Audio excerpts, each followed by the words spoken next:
Have you ever looked at your bank account and seen that number, $50,000, and just kind of stared at it?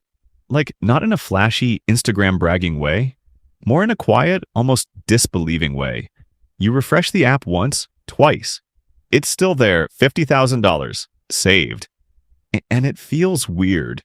Because for years, you were the person trying to just get ahead. Trying to get to $1,000, then $5,000, then maybe $10,000. You remember what it felt like to check your balance before buying groceries. Can you remember that tiny anxiety spike when rent was due? You remember thinking, if I could just build a real cushion, I'd finally feel safe. And now you have something real. But here's the part nobody talks about. $50,000 doesn't just feel like safety. It feels like pressure. It feels like, okay, now what? Do you invest it? Do you keep stacking cash? Do you upgrade your life a little? Are you behind? Are you ahead? Should it be $100,000 by now? Are you doing it wrong? I've noticed something interesting about this stage.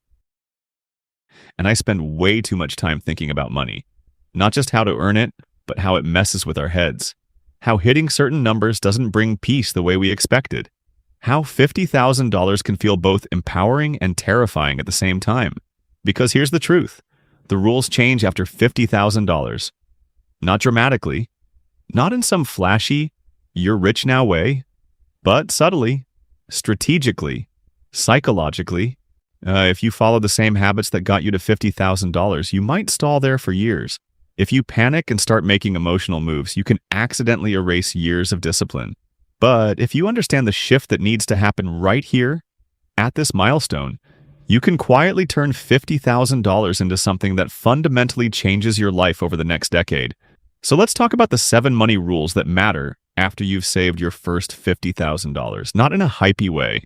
Also, not in a 10x your life overnight way. Just real rules. Practical, psychological, a little uncomfortable at times because this is where wealth building stops being about hustle and starts being about maturity. Rule 1. Stop thinking like you're broke. This one is subtle. When you've spent years building your savings from scratch, you develop a certain survival mindset. You're cautious. You're alert. You overthink purchases. You maybe even feel a little guilty spending on yourself. And honestly, that mindset probably helped you get here. But here's the catch. If you still act like you're one paycheck away from disaster when you've got $50,000 in the bank, you'll make timid decisions. You'll hesitate on investments. You'll avoid smart risks. You'll shrink instead of expand.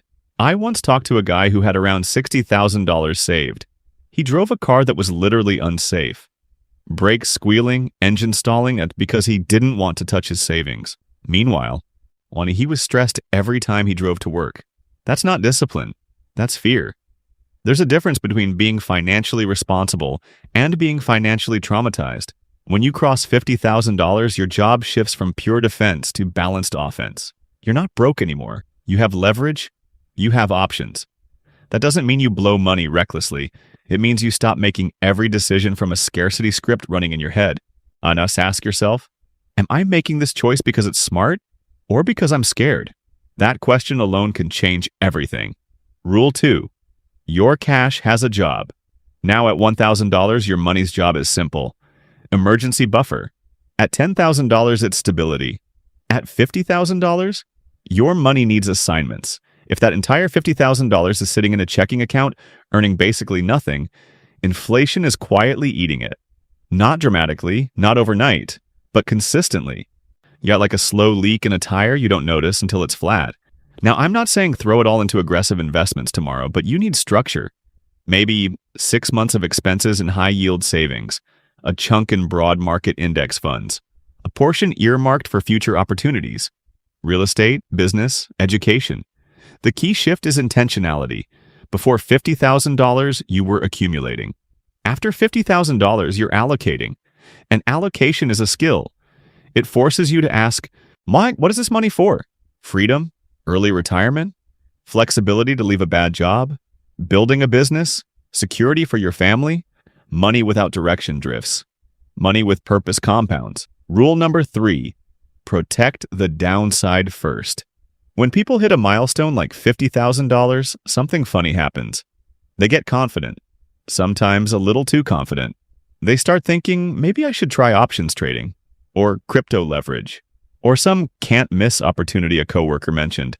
It's understandable. You want growth. But here's a quiet truth wealthy people understand deeply. Step one is not maximizing upside. It's minimizing catastrophic downside. Because if you lose $40,000 trying to double your money, you don't just lose cash. You lose momentum. You lose confidence. You might lose years of disciplined habits. There's a reason diversified investing is boring. Boring works. When I first learned about risk management, I thought it was overly cautious. Then I watched people around me swing for the fences and strike out hard.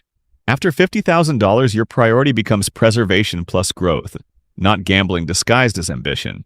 The goal isn't to get rich next year, it's to avoid getting reset to zero. Rule number 4, upgrade your life.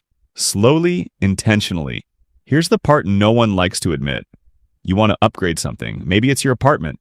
Maybe it's your wardrobe. Maybe it's flying without calculating every extra fee. And you know what? That's okay. Money is a tool. Not a museum artifact you're never allowed to touch. But lifestyle creep is real. And it's sneaky. You don't suddenly double your spending. You just nudge it up. Nicer dinners, slightly better car. A subscription here. Oh, why not purchase there? And suddenly your monthly expenses are 40% higher. Which means your $50,000 cushion isn't as big as it felt. So here's the rule. Upgrade once your investments upgrade first. Meaning, if your net worth grows, your lifestyle can grow proportionally not preemptively. Reward progress. Don't pre-spend future growth. That balance keeps you grateful and grounded. Rule number 5. Focus on income multipliers. At the beginning of your financial journey, saving is the superpower. Clipping expenses, cooking at home, canceling subscriptions, negotiating bills. But after $50,000, income growth becomes the real lever. Let's say you save an extra $200 a month by optimizing your budget. That's great. But what if you increase your income by $1,500 a month? Which move changes your life more? The discipline that got you here is valuable, but now you need strategy. Invest in skills, certifications, negotiation ability, business ideas, network, reputation. Your human capital and your ability to earn is likely more valuable than that $50,000 sitting in the bank. I've seen people obsess over squeezing another 2% return in their portfolio while ignoring the fact they haven't asked for a raise in 3 years. After $50,000, the question shifts from how do I save more to how do I earn more without burning out? Because compounding works on income too. Rule number 6, build psychological resilience. This one's underrated.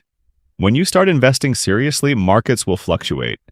Your $50,000 might drop to $46,000 on paper, then climb to $53,000, then dip again. If you're emotionally attached to every movement, you'll suffer. You might sell at the wrong time. You might hesitate to invest consistently. You might constantly check your account like it's a heart monitor. Wealth building requires emotional steadiness. Zoom out. The market has survived wars, recessions, crashes, pandemics. Volatility is normal. It's the price of admission for long-term growth. You have to train yourself to think in decades, not weeks. And honestly, that's uncomfortable. But maturity with money isn't about having more numbers. It's about reacting less. Rule number 7, define enough. This might be the most important rule of all, because here's what happens next. You hit $50,000, then you want $100,000, then $250,000, then $500,000. The target keeps moving, and if you don't pause and ask what you're actually building toward, you can spend your entire life chasing a number that never feels sufficient. What does enough look like for you? Is it financial independence? Is it part-time freedom? Is it the ability to support family? Is it just not worrying about bills? Without a definition of enough, money becomes a treadmill. With it, money becomes a tool. There's a quiet confidence that comes from knowing your direction. It makes decisions easier. It makes comparison less tempting. It makes patience possible. Conclusion. If you've saved $50,000, take a second and breathe. That didn't happen by accident. It happened because you made different choices than most people. You delayed gratification. You thought ahead. You cared enough about your future self to sacrifice for them. That matters. But this stage isn't about grinding harder. It's about thinking smarter. Stop operating from fear. Give your money a job. Protect the downside. Upgrade intentionally. Multiply your income. Strengthen your psychology. Define enough. None of these rules are flashy. They won't go viral on social media. They won't make you rich overnight, but they will quietly, steadily move you from doing okay to financially strong. And here's the part I love about this milestone. $50,000 proves you can build. Now the game becomes building wisely, and honestly, that's where things get interesting. Not louder, not riskier, not more chaotic, just calmer, more deliberate, more powerful. So if you're sitting there staring at that number in your account, wondering what comes next, like Madhyawan, just know this. You're not behind. You're not late. You're right at the point where strategy starts to matter more than struggle. And if you handle this stage well, the next decade of your life might look very different from the last, in the best possible way.